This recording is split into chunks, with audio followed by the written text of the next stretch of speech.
Eu saúdo os irmãos com a graça e a paz do Senhor Jesus. Bom dia. Eu sou o professor Fábio Machado e hoje nós estaremos concluindo o livro de Salmos. Hoje irei expor do Salmo 146 até o Salmo 150. O Salmo 146 vai falar da fraqueza do homem e a fidelidade de Deus.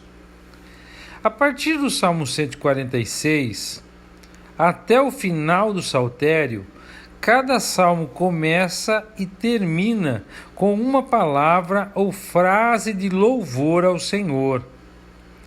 O compositor e as ocasiões são desconhecidos. Quanto ao conteúdo, o Salmo 146 parece semelhante ao Salmo 113 e também ao Salmo 145. Os versos 1 e 2 vão falar do compromisso com o louvor. Dos versos 3 a 4, a confiança colocada nas pessoas erradas. E nos versos de 5 a 10, a esperança bendita. O verso 10 vai dizer: o Senhor reina para sempre. O teu Deus, ó Sião, reina de geração em geração. Aleluia. O Salmo 147 vai falar do louvor ao Deus Todo-Poderoso. Parece ser um salmo do período pós-exílio, que pode ter sido usado para celebrar a reconstrução dos muros de Jerusalém. Aqui, o salmista transforma as perguntas difíceis que Deus fez a Jó e a Israel em declarações dignas de louvor. Os versos 1, 7 e 12 introduzem uma estrofe de louvor nesse hino composto de 3 partes. Os versos 2, 3, 19 e 20 falam especificamente do envolvimento de Deus com Israel. Esse salmo pode ser dividido em 3 partes. A primeira parte, que vai do verso 1 ao 6, louvai ao Senhor. Por quê? Porque é bom e amável cantar louvores ao nosso Deus, fica bem o cântico de louvor, porque o Senhor edifica Jerusalém, congrega os dispersos de Israel, sara os de coração quebrantado, lhes pensa as feridas, conta o número das estrelas, chama-as pelo seu nome, porque ele é grande e muito poderoso, o seu entendimento não se pode medir. O Senhor ampara, ajuda os humildes e abate os ímpios. Aí tem a segunda parte, que começa com cantai ao Senhor, que vai do verso 7 ao 11. Por que cantai ao Senhor com ações de graças? Porque Ele cobre de nuvem os céus, prepara a chuva para a terra, faz brotar nos montes a erva, dá o alimento aos animais, aos filhos dos corvos quando clamam. Ele não leva em consideração a força do cavalo, nem a muita força do guerreiro.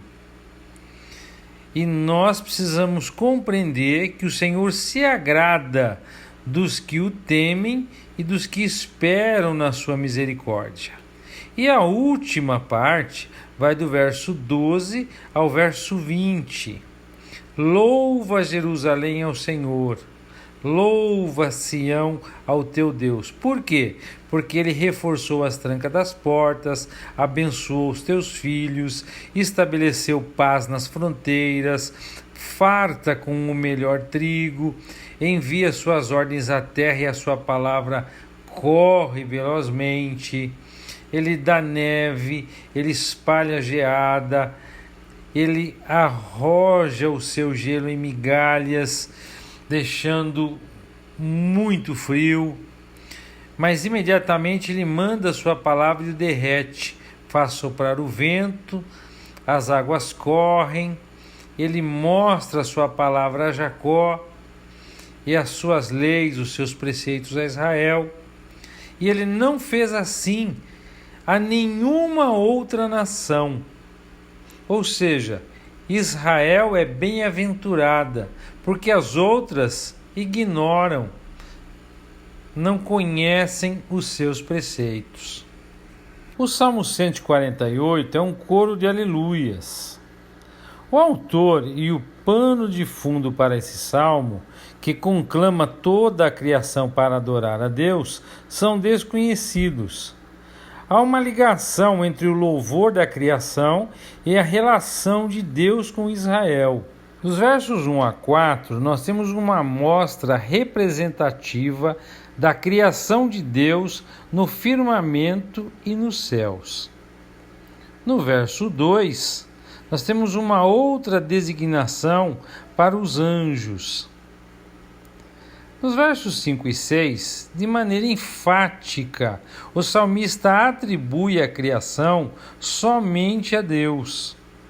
No verso 8, a expressão "lhe executam a palavra" é outra maneira de dizer que Deus soberanamente supervisiona o clima.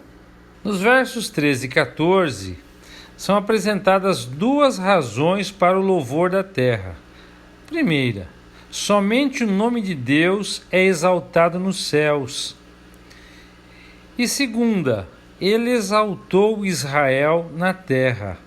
No verso 14, a palavra traduzida por poder, literalmente significa chifre. De modo geral, refere-se à força e prosperidade da nação que se tornou o motivo do louvor para Israel. A expressão povo que lhe é chegado também podemos entender como meu povo escolhido ou uma possessão de Deus. O Salmo 149, o compositor e a ocasião para esse salmo são desconhecidos. Nós podemos dividi-lo em duas partes. Do verso 1 ao 5, o louvor de Israel para Deus. O verso 1 vai falar de novo cântico, um cântico de testemunho a respeito da salvação, como nós vemos no verso 4. Essa assembleia significa o ajuntamento da nação para adorar a Deus. No verso 3, a expressão flauta, se nós formos traduzir literalmente, significa dança, podendo ser individual ou em grupo. Talvez como Davi dançou quando levou a arca para Jerusalém. Com relação a aduf, é um instrumento parecido com o pandeiro, que acompanhava as danças e o canto. A segunda parte, do verso 6 ao 9, nós temos a punição de Israel sobre as nações. Parece que essa seção tem uma característica escatológica e contempla, primeiro, o milênio, quando todas as nações e povos reconhecerão a Cristo como Rei, e segundo, Jerusalém como sua capital. O verso 9, a sentença escrita, é outra maneira de dizer, de acordo com as Escrituras. Quando Deus profetizou a sujeição das nações, será honra, o privilégio de executar a vontade de Deus. Finalmente, no Salmo 150, nós temos a doxologia final. Esse salmo final, de modo conveniente, encerra o saltério e o Halel final. Ao fazer algumas perguntas estratégicas sobre o louvor e em seguida respondê-las. O verso 1 pergunta onde. O verso 2 pergunta por quê. Dos versos 3 a 5, a pergunta é como que. E o verso 6, para quem. O autor e a ocasião são desconhecidos. O verso 1 vai falar do local do louvor. O verso 2 vai falar dos motivos para o louvor. Dos versos 3 a 5, os meios apropriados para o louvor. E o verso 6, os praticantes do louvor. O verso 1 vai falar santuário, firmamento, obra do seu poder. Provavelmente santuário se refere ao templo de Jerusalém. Por isso o sentido deve ser: louvai a Deus na terra e nos céus. O verso 2, o louvor pode ser, primeiro, pelo que Deus tem feito, e segundo, pelo que Deus é. Esse saltério do verso 3 é um instrumento semelhante à harpa, cujas cordas eram dedilhadas em vez de tangidas, com uma palheta, como a harpa. O verso 6, todo ser, toda a criação vivente. Essa é a conclusão apropriada para o 5º livro dos Salmos e para todo o saltério. E assim, amados, concluímos a exposição de hoje e o livro dos Salmos. E eu gostaria de deixar para a meditação dos irmãos hoje o Salmo 146, dos versos 5 ao 9, que diz assim: Bem-aventurado aquele que tem o Deus de Jacó por seu auxílio, cuja esperança está no Senhor seu Deus, que fez os céus e a terra, o mar e tudo o que neles há, e mantém para sempre a sua fidelidade, que faz justiça aos oprimidos e dá pão aos que têm fome. O Senhor liberta os encarcerados, o Senhor abre os olhos aos cegos, o Senhor levanta os abatidos, o Senhor ama os justos. O Senhor guarda o peregrino, ampara o órfão e a viúva, porém transtorna o caminho dos ímpios. Queridos, que Deus maravilhoso! Nós meditamos em 150 salmos, 150 canções, exaltando esse grande e maravilhoso Deus. Por isso, no verso 5 ele diz: Bem-aventurado, feliz aquele que tem o Deus de Jacó por seu auxílio. Você tem o Deus de Jacó por seu auxílio? E ele vai ainda adiante: cuja esperança está no Senhor seu Deus. Onde está a sua esperança? Como está a sua esperança nesse Deus? Ele continua falando. No verso 6, na parte final do verso, ele fala assim: e mantém para sempre a sua fidelidade. O nosso Deus sempre é fiel. O nosso Deus faz justiça. O nosso Deus alimenta. O nosso Deus liberta. O nosso Deus abre os olhos aos cegos. Ele dá ânimo, Ele levanta os abatidos. Ele ama os justos.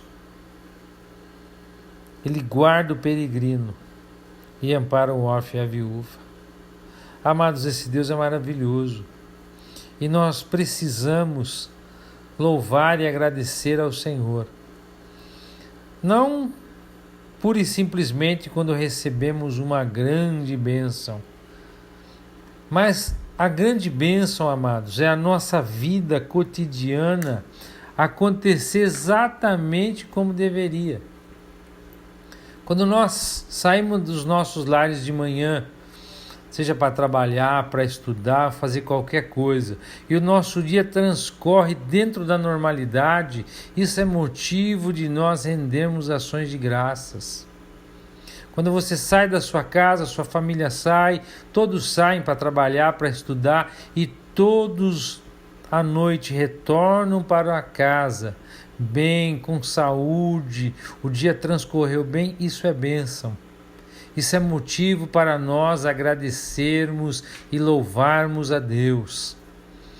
Nós vimos 150 louvores, uns maiores, outros menores, para esse Deus maravilhoso.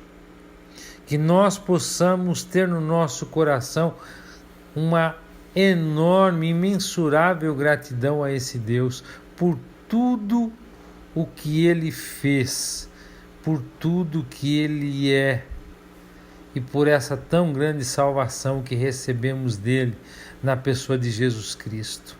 Amados, foi um prazer estar com vocês todos esses dias.